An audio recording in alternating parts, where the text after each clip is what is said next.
I'd like to welcome you to BeMoreNews.com, the news before the news, where we uncover the truth. Boyd Rutherford, you're here in Walbrook, Junction. What gives? Hey, we come down to meet the people. Met Kenny Ebron a couple of weeks ago with Big East Community Center, and we were asking him what can we do to get our message to the community, and he said just come out, possibly have a cookout, and so that's what we decided to do. We said we'll come and meet the people in the community, understand what the issues are, talk to folks, and listen. All right, and that's what we decided to do. We just talked with your running mate, Larry Hogan, and we wanted to get your thoughts on what you see when you look around this vicinity. The big thing that I see are the vacant houses, and there's something that needs to be done about that. We're open to all ideas, ranging from Habitat for Humanity or something like that to going back to the dollar houses, but working with the city so we can streamline the permitting process so that folks can come in and fix these houses, get them done quickly, even some alternative financing, such as getting loans based on the value of the completed house. Once it is up and running, the value to be based on that. Selling the house for $1, but get a loan so you can fix the house and get it back into some kind of productive. Democratic town, 9-1 Democratic town, 2-1 Democratic state, yet the vacant housing in the black community, heavy Democratic supporters, is incredible. Here's a question. Do you know of any other city with as many abandonments as Baltimore? Abandonments, okay, that's an interesting word. Probably Detroit. And we know how bad things have been in Detroit. But I mean, I go up and down the East Coast. We were in Harlem last week. Yeah, we were New in York D.C. is not like that.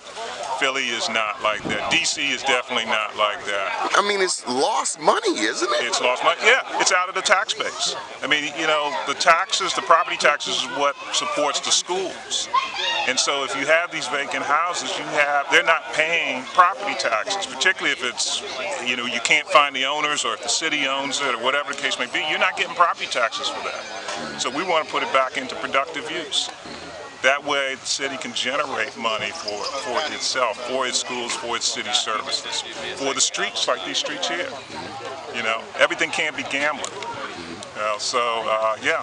And the other side's not talking about this. Have you seen them down here? In our community? You haven't seen O'Malley down here, let alone. But yet people consistently vote that way. So, I had a couple of questions for your running mate, Larry Hogan. Let me shift it to you. Minutes from here, a few blocks, is Coppin State. Yep. My old neighborhood. Road right by there. $350 million investment or so. And it goes back to the days of Ehrlich Steel. It was in Ehrlich's budget, absolutely, to make some improvements there in terms of the physical plant and the buildings that are there.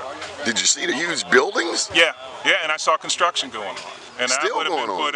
And that would have been put in budget several years ago and put in the capital plan several years ago. Usually the capital plan is at least 5 years before there's any activity that goes on. So there's a process that started years ago.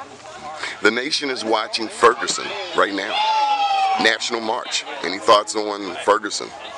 Well, we need to address before you get to that situation, both from a standpoint of training with the police, but what a lot of people call community policing.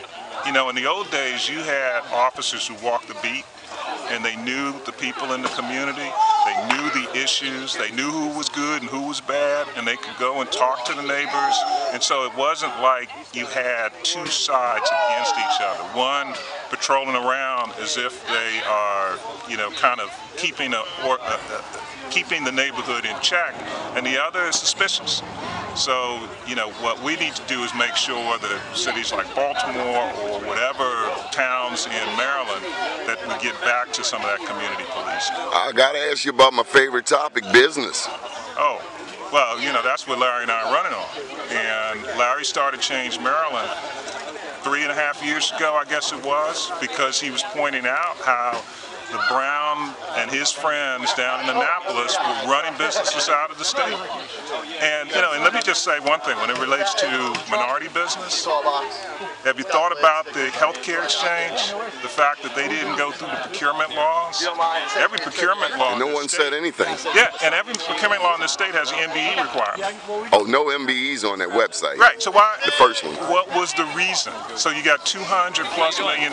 Because nobody's checking them. And no one pays any attention to it. So I'm glad you brought your own beer because we good stuff. Get a hot dog. Any final thoughts? No, that's about it. Well, the basic. What we just talked about. If you're going to have change, hey Roland. How you doing? All right, if you're going to have change, you got to vote for different people. If you vote for the same old, like Brown and his friends, O'Malley and his friends, and you're going to get the same thing.